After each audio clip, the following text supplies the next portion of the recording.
Thank you. So my journey, my career journey certainly changed direction, I think, in 2017. And I've been through a few career changes. But the big difference for me was that was the year I was first invited to attend Ansible Fest. And I hadn't heard of it before that point, so maybe I was late to the party. And I think what struck me about attending Ansible Fest for the first time was it was unlike any other conference that I'd been to that date. There was so much community spirit, there was so much positivity there, so many people talking about things. And this was the reason I used to go to conferences. I used to just see how much I could come back with, drawers full of ill-fitting t-shirts that I gathered. And I think sometimes it's easy to lose track of why we do what we do or why we're around technology. I mean, I'm the kind of person that likes technology because it's cool, because a light comes on. But technology empowers people, and I think that's such an important point. Everything we do, there is a good reason for it. It's to try and solve a problem, to make someone's life somewhere better. And when we start intersecting that with positive psychology, we start to look at the subject of not just looking at what's wrong, which is fixing a problem, traditional psychology, but actually how do we make people happier? How do we make life better for people?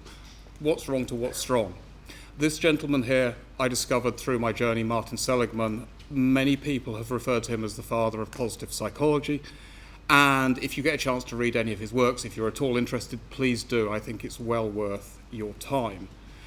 Now, amongst his various theories, his academic work, one of the things that he has proposed is what is the key to happiness? How can we actually describe human happiness in a way that is sustainable in the long term, not just the fleeting and the short term?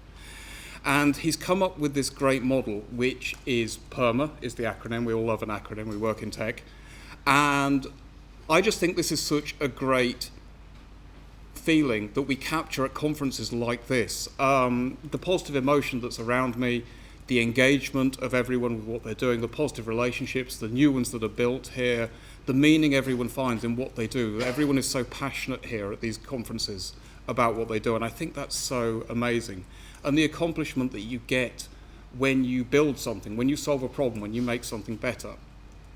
This is traditionally what humans do, hedonic adaptation. It's the whole process where we go, I'm really happy because I bought the latest iPhone or whatever piece of tech it is. And then 2 weeks later, it's like, oh, it's normal now. That happiness has worn off. So this is the whole idea. And technology, everybody in this room knows how challenging technology can be as a field. I've worked in companies where there's a strong blame culture, constant cycle of break fix, and the classic, it worked in dev. And it's always network's fault as well. And I discovered this on my journey through positive psychology, the positivity ratio, the Lasada ratio, named after the person who discovered it. And he proved that companies that have a ratio of less than 3-to-1 positive to negative interactions in the boardroom are statistically likely to go bankrupt. If you're in a marriage, the ratio becomes 5-to-1, or you're heading for divorce. And this is actually statistically provable. It's quite incredible. Obviously, there's a red end of the scale. You can be too positive, you can be naive to things going wrong.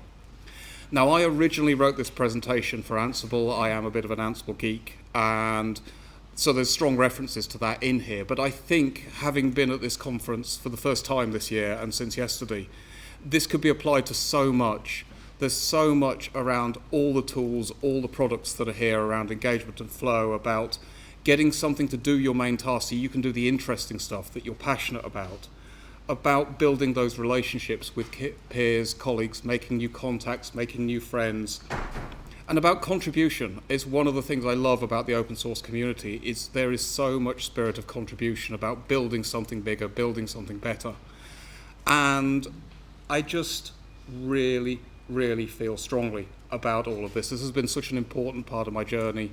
It's added meaning to the world of technology and IT. I know personally I can say that, but I think that that's what everybody in here does. Everybody's solving real world problems. Everybody's getting to be creative. Coding is a creative activity as far as I'm concerned. And ultimately, it brings you to this point of accomplishment. It's like, how many people here have got their names against pull requests, bug reports, entire software packages? It's like there's a real sense of accomplishment that comes from working in the open source realm. Now, a few numbers, this will whiz by in 15 seconds, but if anybody wants to look up support for positive psychology, Harvard Business Review, Gallup, a lot of people have proved that actually in the workplace this is incredibly powerful. It does generate positive results. And I just want to wrap up by thanking you for this conference, for being here, and let's continue making a difference. Thank you.